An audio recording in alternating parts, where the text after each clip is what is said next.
ओम सर्वधर्मस्थापकस्त्वं सर्वधर्मस्वरूपकः आचार्याणां महाचार्यो रामकृष्णाय ते नमः।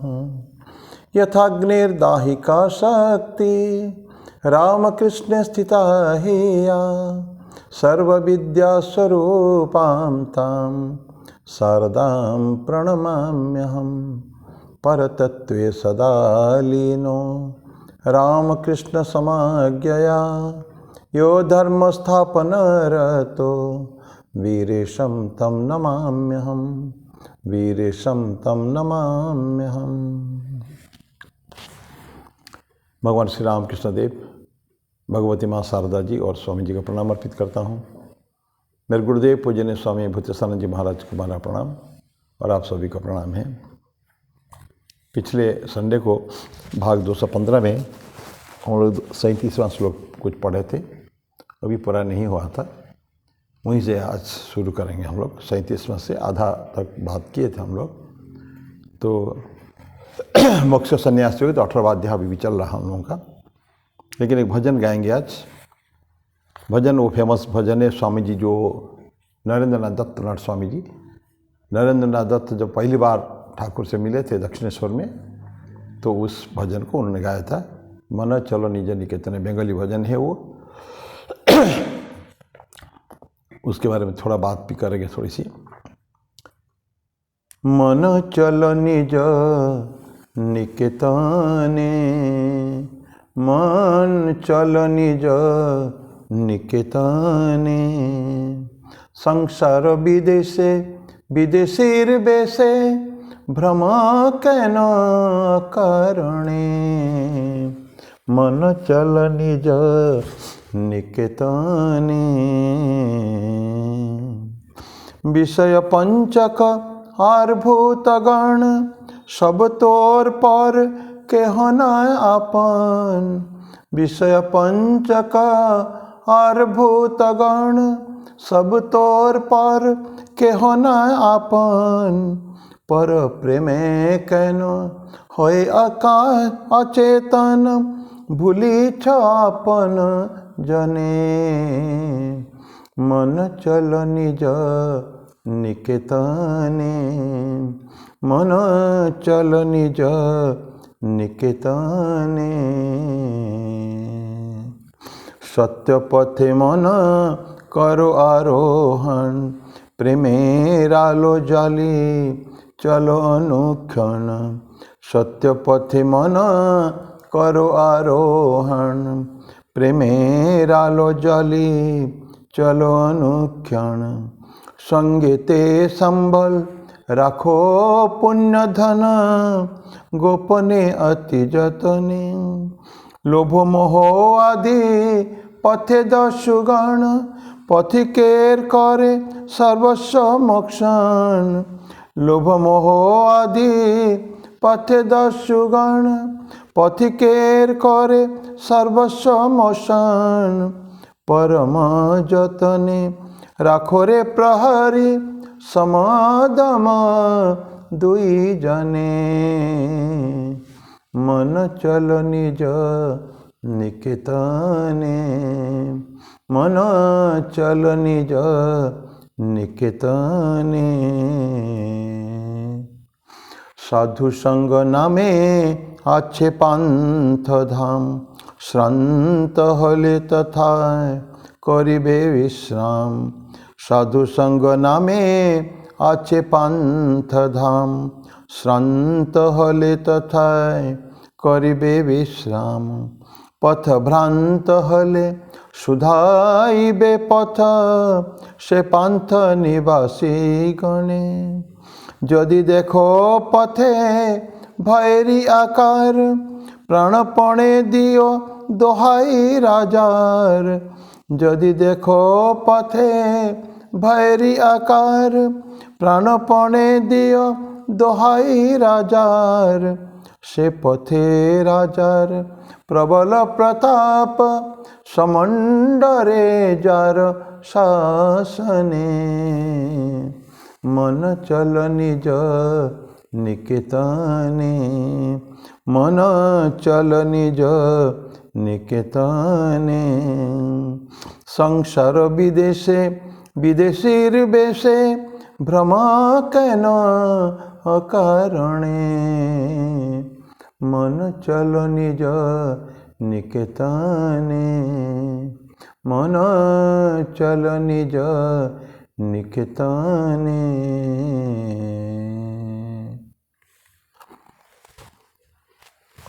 बहुत सुंदर गाना भजनी स्वामी जी के द्वारा गाया हुआ ठाकुर के सामने। मन अपने घर वापस चलो। ये हमारा घर नहीं है, ये संसार अपना परिवार नहीं, घर नहीं है। यहाँ विदेशी बेस में है, ये विदेश है हमारे लिए, अपना गांव नहीं है। हम जैसे विदेश जाते हैं, कहीं बाहर जाते हैं घर से, जितना जल्दी संभव हो वापस आ जाते हैं। तो ही मन को पुकार रहे हैं स्वामी जी, चल मन निजे घर वापस चल। बाकी बहुत सुंदर तीनों जो है इसका मीनिंगफुल, वेरी मीनिंगफुल सॉन्ग। तो अभी हम लोग चलते भगवद गीता में, अध्याय 18 श्लोक नंबर 37। पढ़ देता श्लोक को एक बार।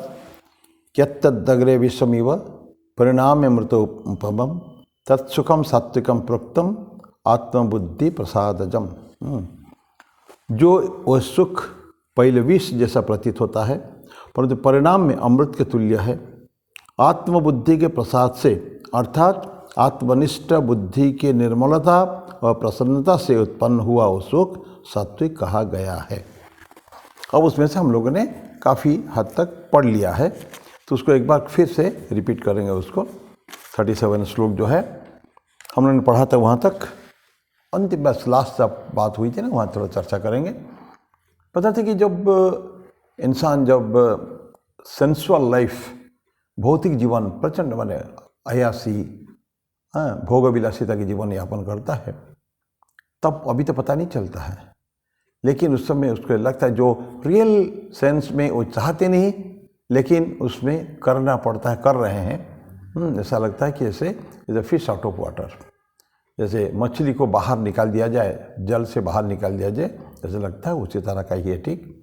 और जब आध्यात्मिक जीवन यापन शुरू करता है तब लगता है नहीं, अभी now I am back to water now.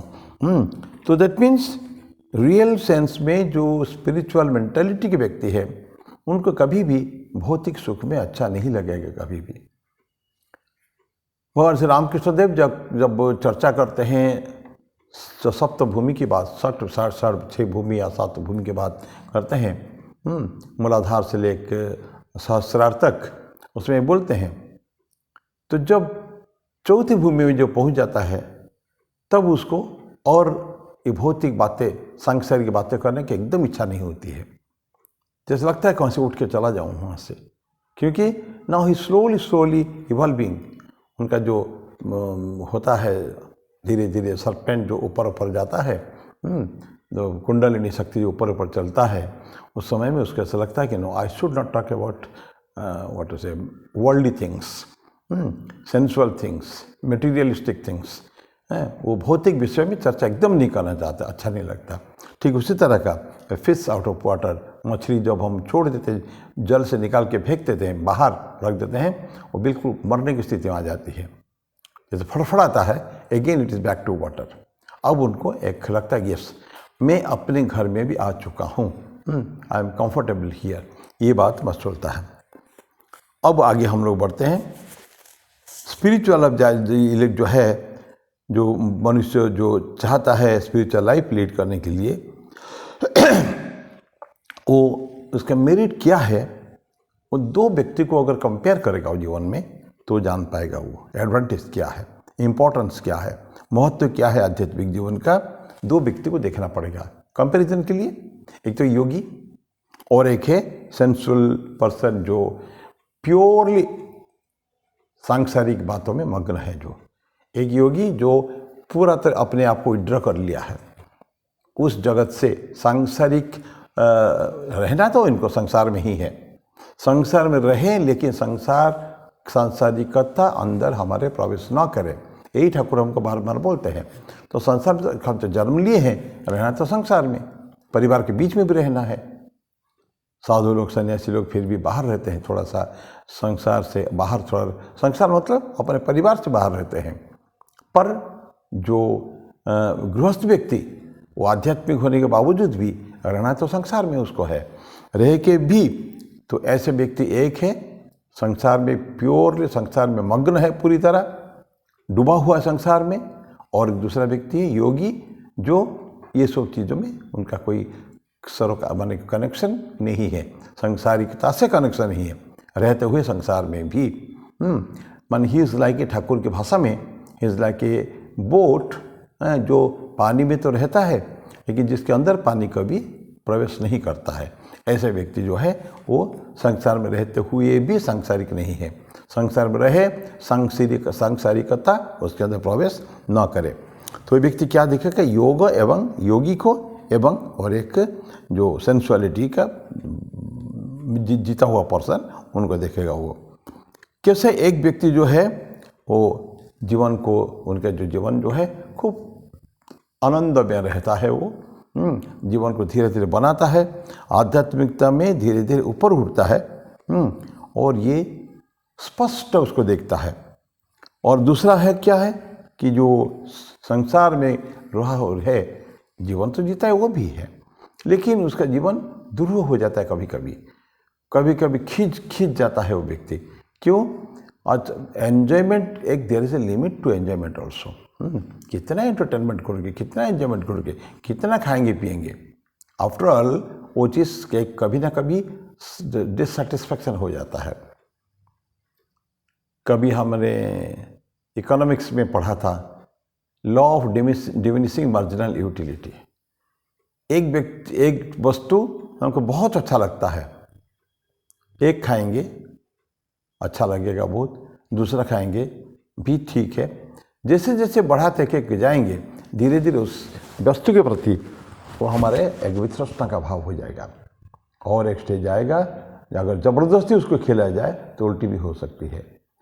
थोड़ी देर पहले जो चीज़ उसको बहुत अच्छा लगता था, मन को सेटिस्फैक्शन देता था, संतुष्ट आनंद नहीं, खुशी मिलती थी उसको इंद्रिय भोग से, पर वही चीज़ बाद में उसके लिए एक खतरनाक चीज़ बन जाता है।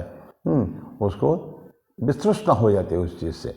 उल्टी हो जाना मतलब खा नहीं पाता और प्रश्न नहीं उठता। लेकिन जो वो आध्यात्मिक सुख जो होता है, आध्यात्मिक आनंद, ईश्वरीय आनंद, ईश्वर चर्चा जो व्यक्ति है आध्यात्मिक जगत में, तो वो उस ईश्वर अच्छा जैसे जैसे अच्छा लगता है, अच्छी अच्छी बातें सुनता है, ईश्वरीय चर्चा जो होती है तो उसको बड़ा आनंद होता है। वो ये दोनों में फ़र्क है, एक योगी और एक सेंसुअल व्यक्ति जो है। ये दोनों को देखने पर ऑटोमेटिकली व्यक्ति, कोई भी व्यक्ति समझ जाएगा कि इस दोनों में से बेहतर कौन है उसमें से। हाउ टू प्रैक्टिस ये, लेकिन ध्यान रहे ये जो इंद्रिय भोग से विरत होना या कंप्लीटली वो से बाहर आ जाना एवं प्योरली आध्यात्मिक सुख में मग्न होना, ये है तो डिफ़िकल्ट प्रैक्टिस करने के लिए, लेकिन इसके लिए सेल्फ कंट्रोल चाहिए, आत्मसंयम। संयम हम लोग अन्यत्र पढ़ें पतंजलि योग सूत्र में, ये संयम की बातें हैं। कोई हमको कंट्रोल नहीं करेगा, इट्स अ सेल्फ कंट्रोल। अपने में हमको लगना चाहिए कि यस मैं एक अच्छे मार्ग में चलना चाहता हूँ, तो मुझे इसी से धीरे धीरे अपने आप को विड्रॉ करना पड़ेगा सारे सेंसुअल एंजॉयमेंट से। डिफ़िकल्ट है, शुरू में तकलीफ होगी, कष्ट होगा डेफिनेटली, क्योंकि नहीं चाहता मन, शुरू में मन नहीं चाहता, मानता नहीं है। जिसको अनेक दिनों से मैं भोग करके आया हूँ तो शुरू में मानता नहीं है, बट फिर भी नाम मानने के बावजूद भी उसका प्रैक्टिस करना पड़ेगा, मन को समझाना पड़ेगा। Mind is like a child, you know, एक छोटा बच्चा जैसा है मन को समझाना पड़ता है। बोलते कि वो प्रेम के साथ और प्रयत्न करते हुए, मन को प्रयत्न और थोड़ा सा पनिशमेंट भी करना पड़ता बीच बीच उसको, तब जाके धीरे धीरे वो आता है। जैसे नोटी बॉय होते हैं ना, छोटा बच्चा है सब नटखट टाइप के, बहुत नटखट होते हैं, बदमाश टाइप के होते हैं, लेकिन उसको लाया सकता है समझा बुझा के, थोड़ा सा डर का थोड़ा सा दिखा के, स्टिक दिखा के भी उसको ठीक ठीक रास्ते में लाया जा सकता है। और एक बार अगर आ गया है वो, एवं उसके अच्छाई का या अच्छे मार्ग में रहने का फल, सुफल अगर मिलता है उसको, तो धीरे धीरे वो भी समझ जाएगा, नहीं मेरे लिए वो बुरा था और ये बुरा नहीं, यही मेरे लिए ठीक है। तो बोलते हैं कि उसको प्रैक्टिस करना पड़ता है उसको। मनुष्य शरीर से भी पवित्र हो सकता है, मन से भी पवित्र हो सकता है, होता है। Both in body and mind उसको प्यूरिफिकेशन प्रोसेस चालू होता है। कब? जब ये स्पिरिचुअल पाथ में, आध्यात्मिक मार्ग में धीरे धीरे प्रोग्रेस करता है। शुरू में बताएं, शुरू में अलोना लगेगा सारे, क्या इसको रखा हुआ है। लेकिन जैसे लास्ट टाइम पढ़ा था हम लोगों ने, कोई स्ट्रेंज व्यक्ति कोई आता है हमारे जीवन में तो हमको अटपटा लगता है। कभी भी कोई ऐसा स्ट्रेंज अपरिचित स्थान में जाते हैं, कुछ दिन हमको तकलीफ होती है। तो इसीलिए कभी कोई जो स्टूडेंट होते हैं बाहर जाते हैं पढ़ने के लिए दूसरे शहरों में, कभी कभी फॉरेन में भी चले जाते हैं, तो उनको कभी कभी माता पिता कभी जाके एक बार जाके बीच बीच मिल लेते हैं, शुरू में छोड़ के आते हैं, थोड़ा सा समझा कर आते हैं। तो यहाँ तो हम देखते हैं जो कोटा जाते हैं या कोई पढ़ने के लिए जेई क्या नीट का प्रैक्टिस करने के लिए, कई बार उनका माता पिता कोई भी जाकर माता उनके पास रहती है जाके। क्यों? उसको ये एक एनवायरनमेंट, होमली एनवायरनमेंट मिले उसको, परिवेश, ताकि वो पढ़ सके ठीक ठीक है। तो जो स्पिरिचुअल पाथ में इंसान जब प्रोग्रेस करता है धीरे धीरे, तो उसको क्या होता है, वो ऑटोमेटिकली विदाउट दिस नॉलेज वो प्यूरिफिकेशन प्रोसेस उसका चालू रहता है। किसमें? Body and mind both, purification mind. लेकिन इसमें इंपॉर्टेंट ज़्यादा महत्वपूर्ण कौन है? शरीर नहीं। शरीर तो होना ही है डेफिनेटली, पर एक मेन इज माइंड। कि सारे जो समस्या का जड़ हम नहीं कहेंगे एक्चुअली, लेकिन हमारा मनसा वाचा मन वचन कर्म सब कुछ माइंड से हमारा कंट्रोल होता है। मन जो कहेगा, सो उसको प्योर करने की जरूरत है। Body purification is so easy. शरीर को स्वच्छ रखना, अंत सोच बाह्य सोच, ये दो है। तो बाह्य सोच क्या होता है कि बाहर वस्त्र को रखना, स्नान ठीक करने का है, एक एनवायरनमेंट को रखना है, जिस परिवेश में कमरे में रहते हैं उस कमरे को ठीक रखना है, वो वेल ऑर्गेनाइज रखना है उसको, ये सब चीज़ ठीक है। तो ये सब कोडिंग होता है, कोड्स टू ऑर्गेनाइज लाइफ होता है। तो देखने को सुंदर परिवेश, कमरा भी बढ़िया, मेरे कपड़े भी बढ़िया, ये सब तो इजीली हो सकता है। लेकिन माइंड को समझाना, मन बुद्धि चित्त अहंकार, ये जो चार हमारा अंतःकरण है, इसको रखना है। अंतःकरण इज मोर इम्पोर्टेंट देन बहिकरण। बाहरी हाथ पैर को सफाई करने में कौन सा तकलीफ होती है? सर में थोड़ा साबुन लगाना, तेल लगाना, इसमें कौन सा तकलीफ होती है? लेकिन प्रॉब्लम अंदर, क्योंकि वो मन कभी कभी मानता नहीं है। जो लंबे समय तक के लिए एंटरटेनमेंट में मग्न रहा है वो नहीं मानता है। तो जो बॉडी जो है ये इम्पॉर्टेंट है ज़्यादा। Mind is more important than purification of the body. और ऐसे पवित्र हृदय, ये बोलते हैं कि ऐसे कांच जैसे ट्रांसलूसेंट ऐसा होता है ना, लाइट एक तरफ से आता है, दूसरे तरफ से स्पष्ट उसका रिफ्लेक्शन लाइट होता है। ऐसा ये फंडामेंटल ट्रूथ है ये, और हमको स्पष्ट दिख जाता है हमारे। धीरे धीरे जैसे जैसे माइंड प्यूरिफाई होता है, अंदर का हार्ट प्यूरिफाई होता है, तो हमको सारे चीज़ सबको स्पष्टता रूप से दिखाया जाता है। जो पिक्चर, जो टोटलिटी ऑफ द पिक्चर, जो प्रोसेस, वो सारे हमको ठीक ठीक दिख जाता है वो। तो हैप्पीनेस, और देखेंगे धीरे धीरे सत्य भी प्रतिभाषित होता है। धीरे धीरे प्यूरिफाइड हार्ट में सत्यता, सत्य, फैक्ट्स ऑफ लाइफ है, तो ये सब धीरे धीरे रिफ्लेक्टेड होता है, प्रतिभाषित होता है। और हैप्पीनेस जो है एक्चुअली ये सेल्फ का है। ये हैप्पीनेस, जॉय जिसको कहें हम एक्चुअली, आनंद, ब्लिस कहते हैं ना, सच्चित आनंद स्वरूप। यद्यपि सच्चित सुख स्वरूपाय भी स्वामी जी को विवेकानंद की प्रार्थना में सच्चित सुख स्वरूपाय स्वामी ने ताप हरणे, पर वह आनंद को सच्चित आनंद बोलने से शायद वो ठीक ठीक मैच ठीक कविता बनती नहीं थी। स्वामी जी ने उसको सच्चित सुख स्वरूपाय रामकृष्णानंद जी ने लिखा है। तो लेकिन सुख की जगह what to exactly mean is आनंद। सुख हमेशा ज़्यादातर इंद्रिय भोग को सुख कहा जाता है, इंद्रिय सुख, इंद्रिय का आनंद नहीं बोलते हैं, खाने का आनंद नहीं, खाने का एक सुख होता है। लेकिन आध्यात्मिक में भजन आनंद है, और कभी अच्छी चीज़ पढ़ते हैं उसमें आनंद मिलता है, सत्संग में जाते हैं आनंद मिलता है, वो सुख नहीं, वो आनंद है वो। तो इसलिए बोलते हैं कि नॉन सेल्फ में, अनात्मा में कोई आनंद नहीं है। जो कुछ है हैप्पीनेस और ब्लिस, हैप्पीनेस लिख के उसको ब्लिस कहते हैं। Joy, intense joy, immense joy, that is bliss. मग आनंद बिल्कुल भरपूर हो जाना, परिपूर्ण हो जाना आनंद बिल्कुल। ये बोलता है कि ये नॉन सेल्फ का काम नहीं है, ये सेल्फ का है। और यही जो है साधक को आगे बढ़ाता है, ये रियलाइजेशन ऑफ दिस। इसको अनुभूति जो होता है, जो सच्चे अनुभूति होती है जिसको, ये आत्मा का आनंद जो है ये उसको आगे और राक्षस का एकदम मग्न कर देता है उसको। और हिज ब्लिस जो है, उसका आनंद जो है ये एबाइडिंग हमेशा रहता है। वो कभी समाप्त नहीं होने वाला है, आनंद कभी समाप्त नहीं होता है। जैसे हमेशा उत्स, हमेशा सोर्स, सूरज का जैसे किरण है, कभी समाप्त नहीं होने वाला, बिलियंस ईयर से चल ही रहा है और भी चलेगा, ऐसे चलता रहेगा अनंत काल तक है।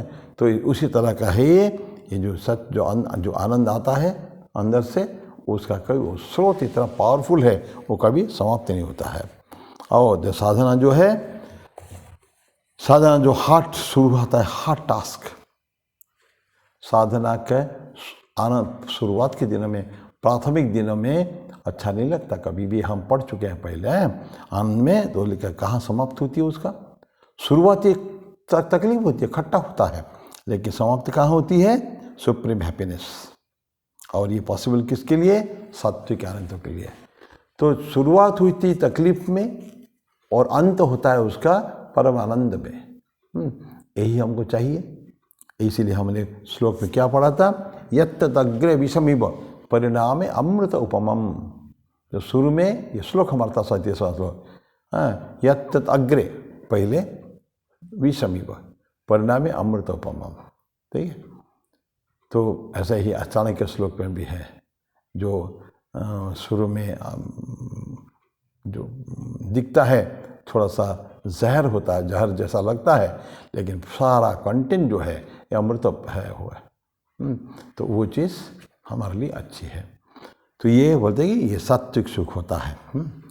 तो सुख हमेशा हमको, आनंद जो है सात्विक सुख की प्राप्ति के लिए हमको प्रयास करना है, ना कि राजसिक सुख जो हम ही पढ़ेंगे।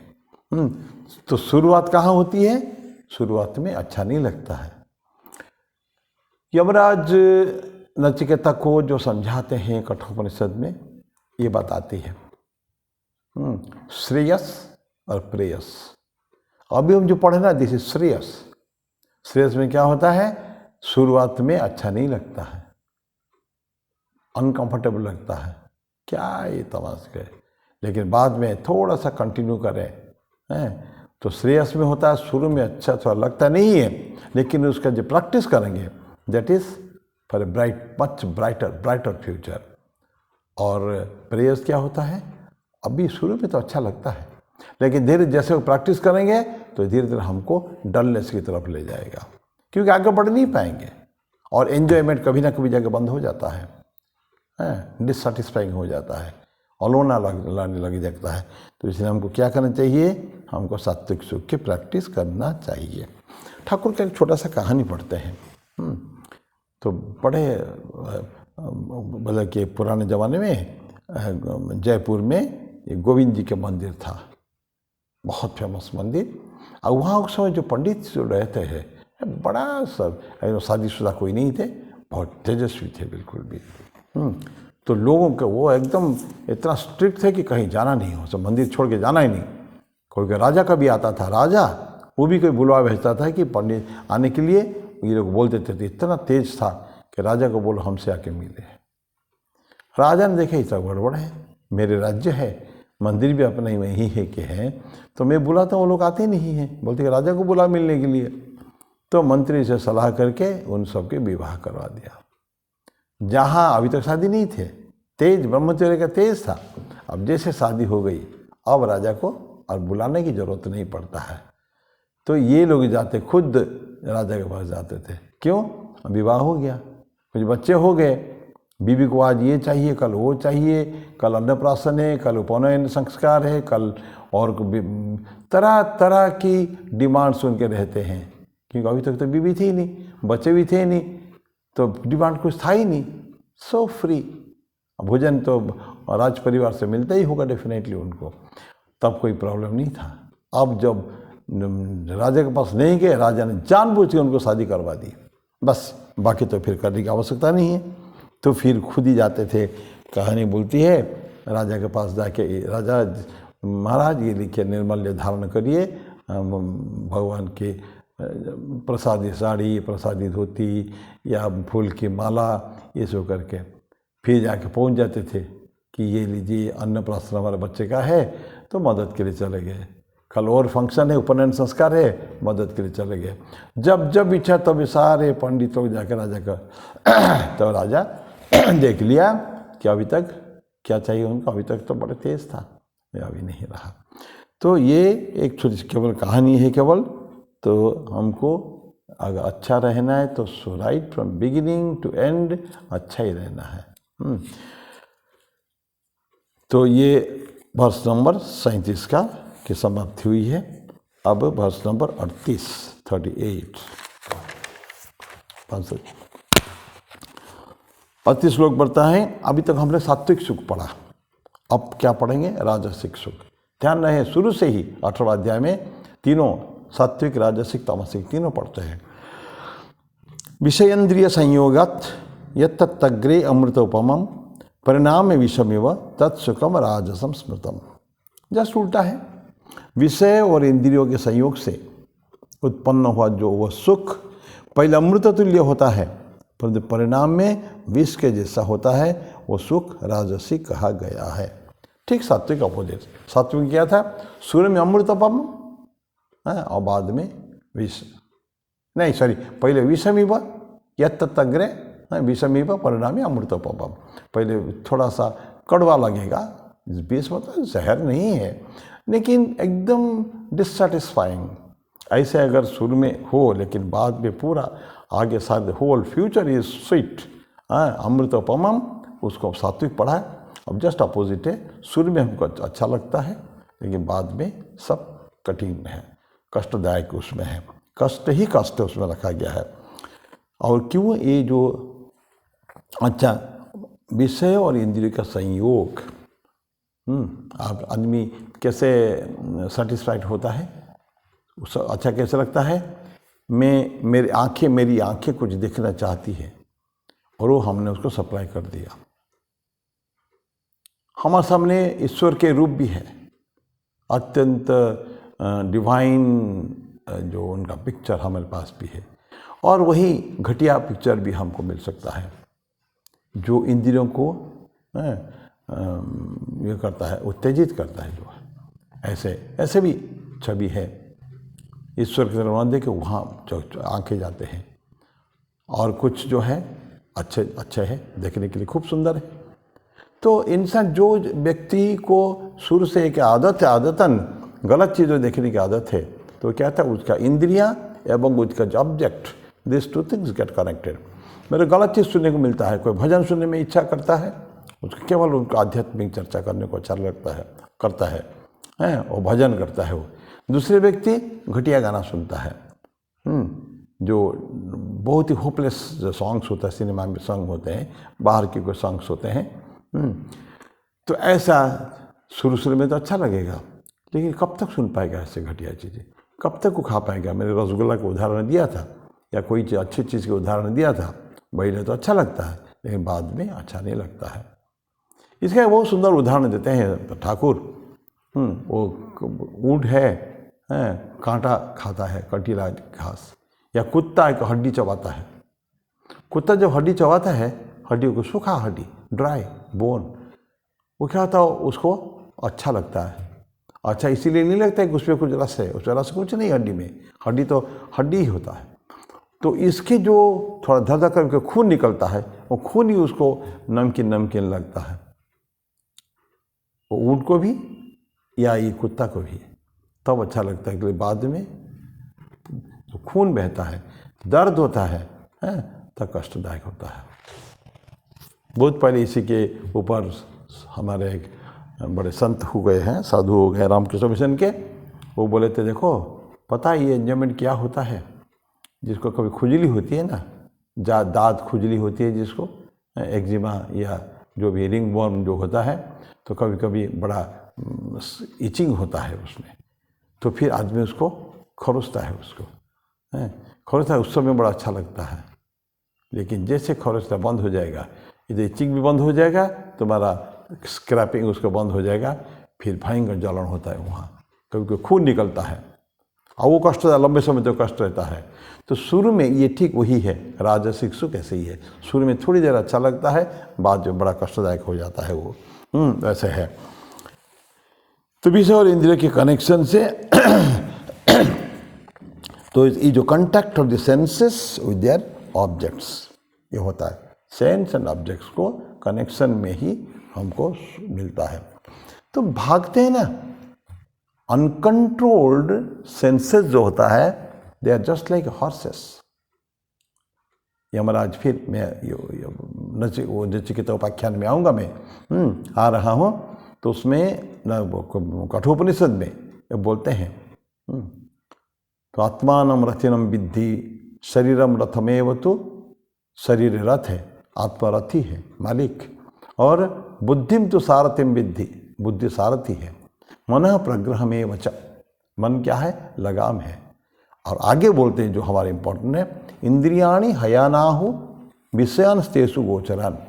इंद्रिया क्या होते, 5 इंद्रिया, शब्द स्पर्श रूप रस गंध, ये होते हैं घोड़े, हयानाहु।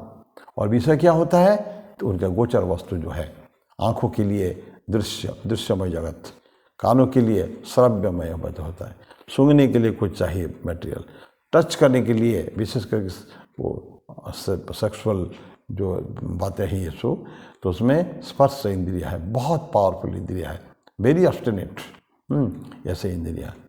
तो सूंघने के लिए हर चीज़ के लिए अलग अलग चीज़ें होती है, तो वो बड़ा डिफिकल्ट होता है वो जब उसको करते हैं, वो घोड़े दौड़ते हैं 5, तो बोलते हैं इंद्रिया हया ना हो विषयांस्तेषु गोचरान, उनके गोचर वस्तु को दौड़ते रहते हैं।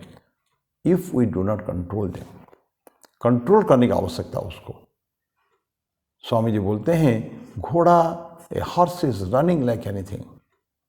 एक ज़ेन स्टोरी है, छोटी सी कहानी। क्या है, एक व्यक्ति खूब तेजी से घोड़ा में जा रहा है, टेरिबल स्पीड। कोई इसको पूछता कहाँ जा रहे हो, I don't know, it's not my race, horses journey, it's not my journey. That means that person has absolutely no control over the horse. घोड़े के ऊपर उसका कोई कंट्रोल नहीं है, घोड़ा उसको चलाता है। It is horses journey, not his journey. तो हम लोगों के बहुत सारे के जीवन में जिनका जीवन कंट्रोल नहीं है, तो उनके लिए जर्नी किसका हो जाता है, इंद्रियों का। मन जो कहेगा हम वही करेंगे। मन हमारा उपकरण है, मन हमारा एक इंस्ट्रूमेंट है, हम मन का इंस्ट्रूमेंट नहीं है। तो मन को हमें चलाना है और हमको मन नहीं चलाएगा, इस रिवर्स हो जाता है, अदर वे राउंड हो जाता है। तो यही बोलता है कि ये जो शुरू में हुआ है उसको कन्वर्ट हो जाता है।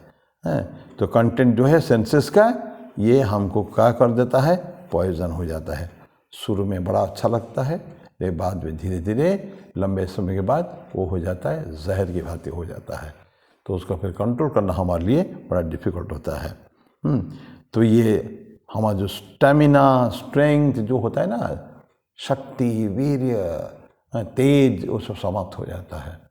इसी के कारण जो शुरू में अच्छा लगता है, तो हमको बड़ा right from beginning we have to very selective कि हमको क्या चाहिए एग्जैक्टली, इंद्रिय चाहिए कि वो चाहिए। दोनों ऑप्शन हमारे हाथ में हमेशा है, either to go this side और दैट साइड। तो हमको choose, you to very choosy, very selective, और बड़े सोच विचार कर हमको लेना चाहिए क्या हम लेते हैं। वही हम डिसाइड करेगा कि हमारा डायरेक्शन क्या है, किस दिशा में जा रहे हैं। दिशा हमको पहले तय कर लेना पड़ेगा कि ये दिशा में हमको जाना है। एनीवे, आज मैं यही समाप्त करता हूँ। इसका फिर अगले बार फिर उसका आगे कंटिन्यू रखेंगे। तो शुरुआत ही है केवल। ये 38वां श्लोक जो राजसिक सुख हम लोग पढ़ रहे हैं, मीनिंग खाली बता दिया हमें। जो शुरू में अच्छा विषय इंद्र संयोगात, विषय और इंद्र के संयोग से जो पहले हमको अमृत तुल्य लगता है, बाद में जहर बन जाता है, विष बन जाता है। तो इसलिए हमको बड़े उसके लिए सावधान रहना पड़ेगा। तो मेरी वाणी को विराम दूँ ही, अगले बार फिर मिलेंगे। तब तक के लिए ओम शांति शांति शांति। हरि ओम तत्सत। श्री राम कृष्णार्पणमस्तु।